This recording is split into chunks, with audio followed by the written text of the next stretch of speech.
Yes, tubahaye ikaze mu makuru ya politiki. Dore ikipe ya APR FC iri mu myitozo ikomeye cyane aho irimo kwitegura CAF Shampiyona Nyafurika igiye kuba uyu mwaka. Gusa ikipe ya APR FC mu makuru ubu ngubu ari kuvugwa nuko ngo iyi shampiyona ariyo igomba kuyegukana ngo kuko umutoza yarahiriye ko iki gikombe atagitwaye rwose bitamushimisha cyane ngo kuko ibyo yaboneye muri Sekafa ibi byo rero nago byamucika. Indi nkuru nziza nuko ikipe ya APR FC ishaka kugura abakinyi bagera muri babiri harimo umutima w'ikipe rwose ngo aba bakinyi bakazaba baturutse hanze kandi ari abakinyi bakomeye cyane. Andi makuru nuko ikipe ya Rayon Sport yatemesheje cyane nyuma yuko yari yizeye ko Rayon Sport Days izabera muri stade Amahoro ariko bikaza kurangira rwose bayibunurije ubundi bakayita bayegeka kuri Kigali Pele Stadium. Nayo makuru tubafitiye kandi tubafitiye n'andi makuru agiye atandukanye mu kipe ya APR FC. Mushaka kubana natwe mu makuru tugenda tukugezaho mu makuru y'imikino, dushigikire ukora subscribe, like, share, comment kugira ngo tuje tubana namwe mu makuru agiye atandukanye tubagezaho imbere mu kipe ya APR FC. N'amakuru rwose tuba twivaniye imbere kuri tere, ntago ari amakuru y'ibihuha ahubwo aba ari amakuru ya nyayo rwose. Munyemerere twanzike ubundi mbagezeho ubwino tuvanye mu kipe ya APR FC. Ikipe ya APR FC ni ikipe irimo yiyubaka ku rwego rwo hejuru aho iri kumanura abakinyi b'ibikomerezwa, abakinyi bakomeye cyane bafite fitness ndetse kandi n'umutoza nawe bazanye ni incyoza mu gutoza abakinyi. Uyu mutoza rero bakaba bamwita Darko Novic, ni umutoza uturuka hariya muri Serbia. Uyu mutoza akaba yaravuze yuko nyuma yo kubona ibintu bihindutse muri Sekafa Kagame Cup, dore ko bari bayizeye ko iki gikombe baraza kugitwara ariko bikaza kurangira finali rwose penalite imwe gusa ariyo itumye iyi kipe isezererwa. Ariko gusa nago baviriyeyo ubusa, dore ko ikipe ya kabiri nayo bayihemba gusa babageneye amafaranga, ariko uri kumva amafaranga twari twiteze twari tuzavana muri Sekafa Kagame Cup nago twayabonye.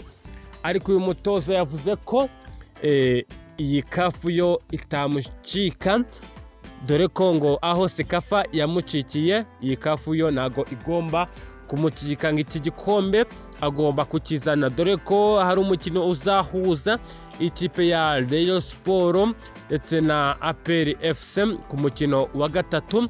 Ikazaba ari match ikomeye cyane rwose, match iremereye. Iyi ni match rwose izaba bakunze rero ba APR FC mute kuzaja kure ikipe yanyu, ahubwo muzaze dufatanye gufana iyi kipe yacu.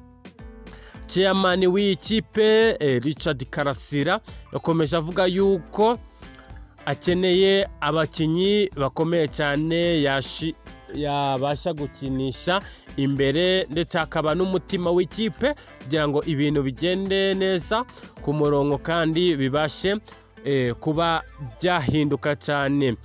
Reka tugaruke ku kipe ya Rayon Sport, aho iyi kipe ya Rayon Sport yatemesheje cyane nyuma yuko yari yizeye ko umunsi wa Gikundo Days uba, nuko iyi kipe ya Rayon Sport yabunirijwe cyane igatemesha, ubundi bakaza kuyibwira ko Rayon Sport yimuwe izabera muri Pele Stadium, ntabwo ikibereye kuri stade Amahoro kubera impamvu zigiye zitandukanye, kuko iyi stade ntabwo ariyo kuberamo ibirori, ahubwo ni stade ikomeye cyane ikwiye kuberamo imikino ikomeye cyane, haba yo ku isi ndetse n'indi mikino igiye itandukanye. Ntabwo ari stade yo kuberamo ibirori, akaba ariyo mpamvu iyi kipe ya Rayon Sport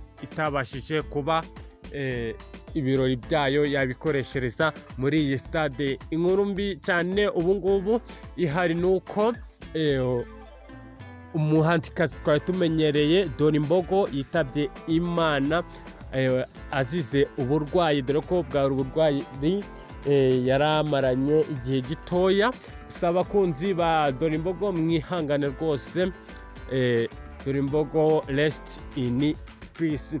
Nubwo TV7 ibagezaho amakuru yizewe kandi azira ibihuha mu makuru y'imikino mu ikipe mukunda mwese, ikipe ya APR FC hejuru cyane turabemera, mute kuzayitererana bakunzi bayo. Kandi nimushaka kubana natwe mu makuru tugenda tukugezaho mu ikipe ya APR FC, mudushigikira mukora subscribe, like, share and comment kugira ngo tujye tubana namwe mu makuru agiye acaracara ku mbuga nkoranyambaga. Ciao ciao.